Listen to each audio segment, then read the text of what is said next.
이스라엘의 사무엘은 그 시대가 하나님의 소리가 말씀이 없던 시대였습니다. 그런데 사무엘은 말씀이 희귀한 시대에 하나님의 말씀을 들었습니다. 그 말씀이 희귀해서 엘리 제사장이 하는 말씀으로 여기고 제사장을 밤늦게 찾아갔지만 제사장은 그 사무엘을 부르지 않았다고 3번씩이나 제사장을 찾아갔습니다. 엘리 제사장이 하나님이 부르시는 것임을 알고 하나님 앞에 주의 종이 듣겠습니다. 말씀하옵소서 대답하라. 사무엘은 말씀이 희귀한 시대에 여호와의 말씀을 받은 선지자였습니다. 하나님의 말씀이 한 사람 사무엘에게 임하니까 그 말씀이 자기를 살리고 그 말씀이 민족을 살리는 역사가 일어났습니다. 오늘 저와 여러분에게도 하나님의 말씀이 들려지고 그 말씀이 나와 가정과 교회와 이 나라 민족에게 들려지는 위대한 역사가 이어지기를 축복드립니다. 사무엘은 또 자신과 임한 하나님의 역사, 하나님의 도우심, 그것을 현 세대와 다음 세대에 전하는 사람이었습니다. 블레셋 사람들이 회개하고 자복하고 미스바에 모인 사무엘과 이스라엘 백성을 공격해 옵니다. 포위해서 옥조여 옵니다. 사실 질병에 전염되어 죽는 것은 어떻게 보면 전염되고 죽음의 길이 예비되고 준비되는 것입니다. 그런데 그것 또한 두렵지만 나를 죽이려는 무자비한 적군들이 칼을 들고 무기를 들고 수많은 군대와 더불어서 나를 쪼여오고 있다는 이 두려움은 사실 전염병의 두려움보다 더 클 수 있을 것입니다. 그 큰 두려움이 온 사무엘과 이스라엘 백성들에게 임하였을 때 많은 백성들이 사무엘에게 말합니다. 당신의 여호와 하나님 앞에 부르짖어서 제발 우리를 도와달라고. 자신의 힘과 능력으로는 도저히 저 블레셋 군사들을 당해낼 수 없음을 인지했습니다. 사무엘이 믿는 그 하나님께 도움을 청하자 사무엘이 어린 양을 잡아 번제를 드리고 하나님 앞에 예배합니다. 어떻게 방비벽을 서라 어디를 막아라 이게 아닙니다. 하나님 앞에 번제를 드리고 예배를 드리고 하나님 앞에 부르짖어 하나님 이 나라 민족을 불쌍히 여겨 주옵소서. 거룩하신 하나님 창조의 하나님 앞에 번제를 드리고 부르짖어 기도할 때 하나님은 응답해 주셨습니다. 그들을 옥죄해 오던 블레셋 군사들에게 하나님이 우레를 바라시고 큰 우레를 바라셔서 저들이 정신이 혼미하고 두려움에 쌓이고 결국 그들이 도망가고 다시는 사무엘과 이스라엘 백성을 넘보지 않았다. 이 일을 기념하여 사무엘이 미스바와 센 사이에 도움의 돌이라는 기념비를 세웠습니다. 간혹 우리가 죽음의 위기 모면한 그 순간만 감사하고 끝나는 경우가 있습니다. 이것만 넘어가면 좋겠는데 이 문제만 해결되면 좋겠는데 그리고 잠시 그 문제가 해결될 때 감사하고 끝나는 경우가 있는데 사무엘은 그게 아니라 미스바와 센 사이에 기념비를 세우고 에베네셀이라 이름하여서 지금의 현 시대 사람들에게 그 돌을 보며 하나님이 우리를 도우신 기념비구나. 도움의 돌 여기까지 하나님이 도우셨구나. 그리고 다음 세대들에게도 그 전쟁을 경험하지 못했지만 그곳을 지나갈 때마다 이게 뭐예요? 이건 하나님이 우리를 여기까지 도우셨다는 기념비란다. 현 세대와 다음 세대에게 도우시는 하나님 에베네셀 하나님을 전하다가 죽은 사람 그가 바로 사무엘이었습니다. 오늘 저와 여러분도 날마다 감사의 기념비를 세우고 도우시는 하나님, 이 위기의 시대에도 우리를 도우시는 하나님, 그 하나님의 도움을 받고 또 감사하고 감사의 기념비를 날마다 세워가는 하나님의 종들이 되시기를 축복드립니다. 사무엘로 기름 부음 받고 이스라엘의 초대왕 사울이 되었습니다. 그런데 사울의 이야기, 40년 사울의 통치를 통해서 우리에게 주시는 교훈은 순종이 제사보다 낫다라는 교훈을 줍니다. 인생이 40년 왕좌를 차지하고 있었던 사울왕을 통해서 한마디 우리에게 교훈을 주는 게 있다면 순종이 제사보다 낫다. 그렇다고 제사가 나쁘다는 게 아닙니다. 순종하는 제사가 가장 뛰어나고 위대하다라는 교훈을 우리에게 알려줍니다. 뒤를 이어 다윗이 왕이 되었습니다. 다윗이 저쪽 한쪽 베냐민과 유다의 왕이 되었다가 헤브론의 왕이 되었다가 그곳에서 왕 생활이 끝나고 온 이스라엘의 왕이 되어 예루살렘으로 올라갑니다. 예루살렘에서 온 12지파의 왕이 된 후에 다윗이 하나님 앞에 순종하며 사는 게 무엇일까 고민하다가 역사를 뒤지고 여호와의 언약궤를 발견해내고 그 여호와의 언약궤를 가장 자신에게 가까운 예루살렘으로 옮겨오는 이 일을 합니다. 이 일을 계획하고 그리고 수많은 지휘관들과 모여서 이 일에 대해서 의논하고 모든 백성이 좋아하고 찬성하자 다윗이 바로 그 여호와의 언약궤를 메어옵니다. 다윗이 말하기를 이 언약궤를 메어올 때 사울왕 때는 사울왕은 여호와의 궤 앞에 묻지 아니하였으므로 이렇게 망하였다. 이 말은 무엇입니까?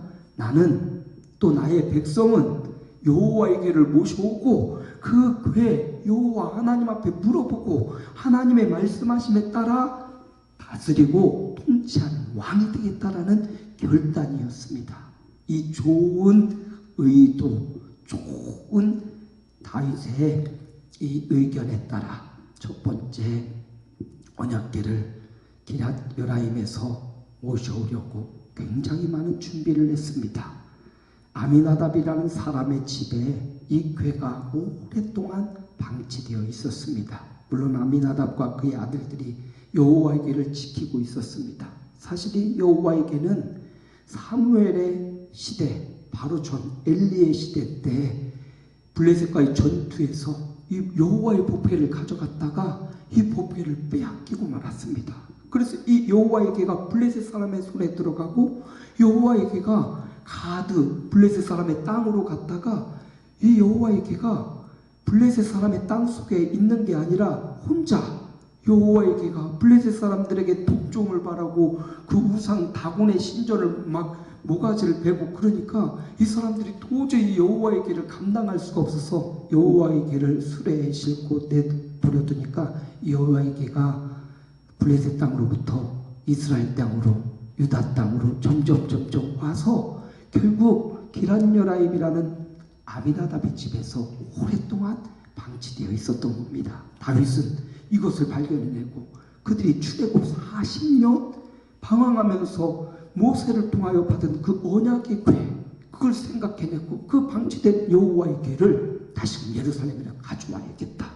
그래서 하나님의 말씀 임재의 상징인 언약궤를 가까이 두고 하나님께 물어서 하나님의 뜻대로 정치해야겠다. 그러면 사울왕처럼 이 순종이 제사보다 낫다라는 이 교훈을 여호와의 궤를 가져와서 그곳에서 예배하고 그곳 하나님의 뜻을 따름으로 실패하지 않는 이런 정권이 이어질 것을 믿고 그의 인생 가운데 함께 하셨던 여호와 하나님 앞에 묻기 위해 언약궤를 선택하고 그 언약궤를 가져오는 겁니다. 그런데 첫 번째 이 기럇여라임에서 언약궤를 가져올 때 준비를 많이 했고 어떻게 가져올지 고민하다가 블레셋에서 언약궤가 나올 때 수레에 실려서 실려 결국 여기까지 왔거든요. 새 수레를 준비하고 그 수레에 여호와의 궤를 얹고 수많은 사람들이 모여 기뻐 춤을 추며 이 보배를 옮겨가는데 얼마 갖지 못해서 소들이 수레를 뒤집어 엎고 뛰는 겁니다. 우사라는 사람은 아미나답의 아들이었어요.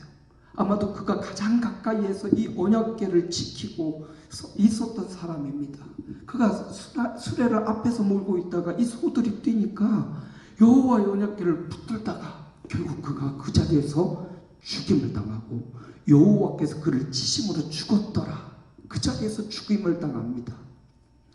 아마도 성경학자들에 의하면 우사의 마음이 하나님의 언약궤를 존중하고 그 언약궤를 섬기는 마음보다는 그 언약궤를 소홀히 하고 자신이 가까이서 모셨기 때문에 그거에 대한 친근함과 그거에 대한 어떤 정신적 하나님을 향한 신성하고 공손한 마음이 사라지고 그냥 법궤를 자신이 모르게 자신의 손으로 붙잡다가 결국 그런 우를 범하게 되고 죽었다라고 이야기합니다. 이 일로 다윗은 충격을 받습니다. 여호와의 궤가 오히려 사람을 죽일 수 있구나. 그리고는 그 여호와의 궤를 단번에 예루살렘에 보시지 못하고 나곤의 타작마당 앞 바로 오베데돔의 집으로 메어가게 됩니다.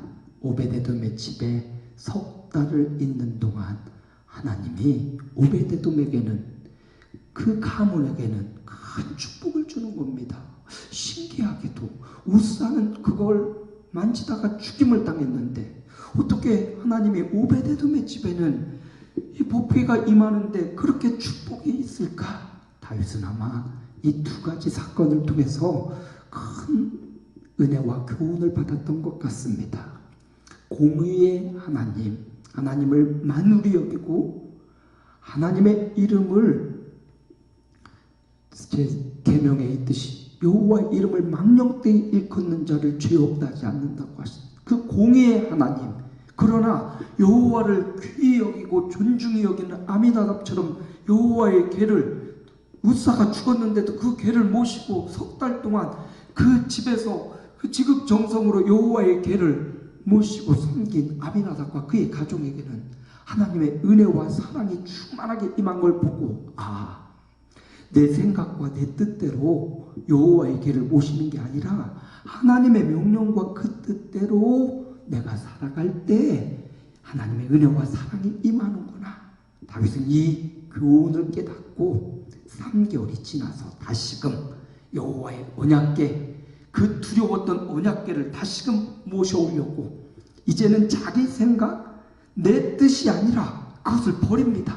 그리고 하나님의 생각과 하나님의 뜻은 무엇인가? 말씀을 살펴보고 여호와의 궤는 수레에 실는 것이 아니고 여호와의 궤는 옛사람이 어깨에 메어 나르는 것이라는 사실도 발견하고 또 여호와의 궤를 무조건 가져오는 게 아니라 이 여호와의 궤를 예루살렘에 안착시키고 있어야 될 장막을 미리 만들어 놓고 여호와의 궤를 모실 곳을 다 만들어 놓고 자신의 생각과 경험이 아니라 하나님의 말씀과 뜻을 따라 그 언약궤에게 다시 다가가고 레위 사람을 부르고 그 사람으로 하여금 어깨에 메어서 여기 오베데돔의 집에서 예루살렘까지는 10km 정도가 되는 거리입니다. 결코 작은 거리가 아니에요. 그런데 편리함을 추구하는 시대를 살고 있는 저와 여러분에게 하나님은 편리함이 아니라 성도는 거룩함을 원하신다는 것을 보여줍니다. 편리하게 수레에 싣고 갈 수도 있어요. 그런데 하나님은 성도의 인생에 편리함보다 더 중요한 것은 거룩함이다. 그래서 레위 사람들이 불편하고 조금 힘이 들지만 직접 어깨에 메어서 약속하신 그 말씀대로 성경에 기록했던 말씀대로 레위 사람들이 어깨를 메고 10km 넘는 그 거리를 언약궤를 메고 행진하여 예루살렘 성까지 왔다라는 것입니다. 오늘 저와 여러분에게 주신 교훈이 있는 거예요. 시대가 편하고 빠른 시대를 살고 있지만 그럼에도 불구하고 성도는 편리함을 넘어서 어떻게 더 하나님 앞에 거룩함을 추구하며 살아갈 수 있을까? 어떻게 더 거룩한 삶을 살아갈 수 있을까? 이걸 고민하는 것이 성도의 할 일이라는 것입니다. 예수 그리스도의 복음으로 구원의 감격을 우리는 경험했습니다. 성도는 이 구원의 감격으로 멈춰있는 것이 아니라 구원의 은혜와 감격에 멈춰있지 않고 더 나아가 거룩한 삶을 살아가고 하나님이 원하시는 삶을 살아가라고 하나님은 저와 여러분을 향하여 요구하고 계시는 것입니다. 언약궤의 의미, 그 언약궤 안에는 여호와의 명령인 십계명 두 돌판이 있었습니다. 그 언약궤 안에 만나 항아리와 또 아론의 쌍난 지팡이가 있었다고 했는데, 이 솔로몬 시대, 다음 주 이제 솔로몬 말씀을 할 건데, 솔로몬 시대에서 와서 보면 그 법궤 안에는 십계명 두 돌판에는 아무것도 없었더라.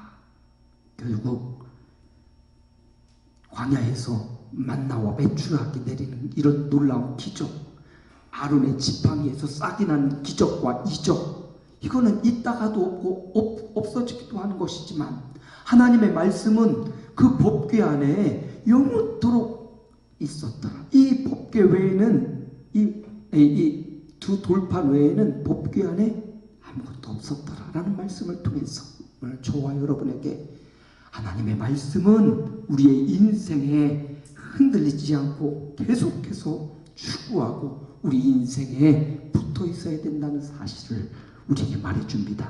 이렇게 말씀을 붙잡고 살아가다 보면 아론의 쌍난 지팡이처럼, 때로는 만나 항아리처럼 하나님이 매일의 양식을 공급해 주시고, 때로는 기적적인 역사로 우리를 도우시는 일들도 경험하게 되는데, 그것 자체보다 여호와의 말씀이 우리 인생에 끝까지 남는 역사가 있기를 축원합니다.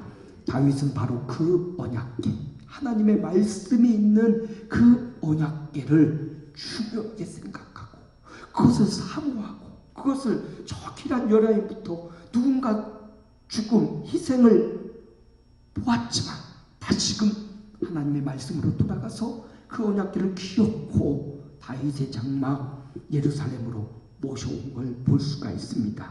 다윗은 하나님의 말씀을 사모하며 가까이 하고 또 여호와의 길을 앞에 두고 여호와께 묻고 하나님의 말씀의 지도, 하나님의 말씀을 삶의 원리로 삼고 살아갔더니 복된 인생을 살았습니다. 무엇이 최고의 축복입니까? 말씀을 삶의 원리로 삼는 것, 그리고 그 말씀을 지켜내고 그 말씀대로 내 삶을 맞추어 가는 것, 그게 성공이고 그게 최고의 축복이라는 것을 다윗의 이야기를 통해서 오늘을 살아간 우리를 교훈하고 있습니다. 오늘 저와 여러분도 하나님의 말씀을 사모하고 그 말씀을 삶의 중심, 저 길한 연한 변방이 아니라 다윗이 머무는 다윗의 성인 그 예루살렘 삶의 중심부로 모셔오고 사모하고 사랑하고 그 말씀에게 인생을 묻고 맡겼던 다윗의 인생, 그의 마지막까지 축복된 인생인 것을 우리는 보아서 성경을 통해서 알았습니다. 저와 여러분도 그런 인생을 살라고 저와 여러분에게 말씀해 주고 있는 것입니다. 오늘 내용을 한번, 여기 있는 내용을 제가 설교를 한 건데 그 내용을 함께 읽겠습니다. 함께 여기 화면에 안 나오고 여기만 나오니까 함께 읽습니다. 사무엘이 하나님의 도우심을 감사하며 기념비를 세웠습니다. 그 이름이 에베네셀, 하나님이 여기까지 우리를 도우셨다는 뜻입니다. 하나님이 도우시면 가장 완벽하고 안전합니다. 하나님의 도우심을 잊지 않도록 현 세대와 다음 세대를 위하여 사무엘이 감사의 기념비를 세웠듯이 우리도 감사의 기념비를 세워야 합니다. 죽음의 위기를 모면한 순간만 감사하지 말고 그 후에도 하나님을 경외하고 겸손하고 신실한 믿음의 사람이 되어야 합니다. 이스라엘의 초대왕 사울은 처음과 달리 세월이 지나면서 교만하여 하나님 말씀에 순종하지 않았습니다. 우리는 순종이 제사보다 낫다는 교훈을 사울을 보면서 깨닫게 됩니다. 결국 위대한 선지자 사무엘에게 기름 부음을 받은 다윗이 이스라엘의 새로운 왕이 되었습니다. 다윗은 예루살렘에서 온 이스라엘의 왕이 된 후에 하나님의 언약궤를 옮겨오려고 모든 지휘관들과 함께 의논하였습니다. 모든 백성들이 이 일을 좋게 여겼고 다윗은 기럇임에 있던 언약궤를 세조에 싣고 아미나답의 집에서 나왔습니다. 우사는 수레를 몰았는데 갑자기 소들이 뛰었습니다. 우사가 손을 펴서 언약궤를 붙들었는데 여호와께서 진노하시고 그 자리에서 죽게 됩니다. 이 일로 다윗은 두려워하고 언약궤는 오베데돔의 집으로 메어가게 됩니다. 하나님의 궤는 오베데돔의 집에서 그의 가족과 석 달을 있는 동안 여호와께서 오베데돔의 집과 그의 모든 소유에 복을 내리셨습니다. 다윗은 우사의 죽음과 그 이후 오베데돔 가문에 내리신 축복을 보면서 하나님의 말씀과 그분의 뜻대로 살지 않는 것은 저주와 심판이고 그분의 뜻에 순종하며 사는 것이 자신과 가문의 축복임을 깨닫게 되었을 것입니다. 다윗은 다시 언약궤를 옮기기 위해서 자기 생각을 버리고 하나님의 말씀과 뜻으로 돌아갑니다. 먼저 언약궤를 모실 곳을 마련하고 그곳에 장막을 쳤습니다. 하나님의 명령과 말씀으로 돌아가 새 수레가 아니라 레위인으로 하여금 언약궤를 어깨에 메어 예루살렘까지 옮겼습니다. 편리함을 추구하는 시대를 살고 있지만 하나님은 거룩함을 원하십니다. 예수 그리스도의 복음으로 구원의 감격을 경험했다면 성도는 그 은혜에 감사하며 더 거룩한 삶을 살아야 하는 것입니다. 하나님께서 이스라엘 백성과 함께 하신다는 의미의 언약궤 안에는 하나님이 직접 주신 말씀과 명령인 십계명 돌판이 있었습니다. 그 하나님의 말씀이 성도의 삶의 원리요 지침이 되어야 성공하고 잘 사는 인생입니다. 다윗은 바로 그 하나님의 말씀을 사모하여 가까이 하였습니다. 다윗은 백성들과 함께 온 마음 정성으로 기뻐하며 춤추고 찬양하고 감사의 예배를 드렸습니다. 백성들에게 먹을 것을 나누어 주고 마음껏 축복해 주었습니다. 다윗처럼 하나님의 말씀을 삶의 원리로 삼아 말씀을 사랑하고 말씀에 기뻐 춤추며 그 말씀을 순종하며 살아가는 것이 최고의 축복입니다. 아멘. 우리 핵심 내용 한번 더 읽어봅니다. 화면을 보시고 네, 함께 읽습니다. 사무엘은 에베네셀 하나님을 현 세대와 다음 세대에게 전했습니다. 다윗은 언약궤를 중심으로 모셔옵니다. 다윗은 자신의 생각 경험을 버리고 말씀 따라 언약궤를 외워왔습니다. 다윗은 말씀을 삶의 원리로 삼고 순종하며 살아갑니다. 저와 여러분도 다윗의 삶을 본받는 이런 위대한 신앙의 길이 되시기를 주님의 이름으로 축복합니다.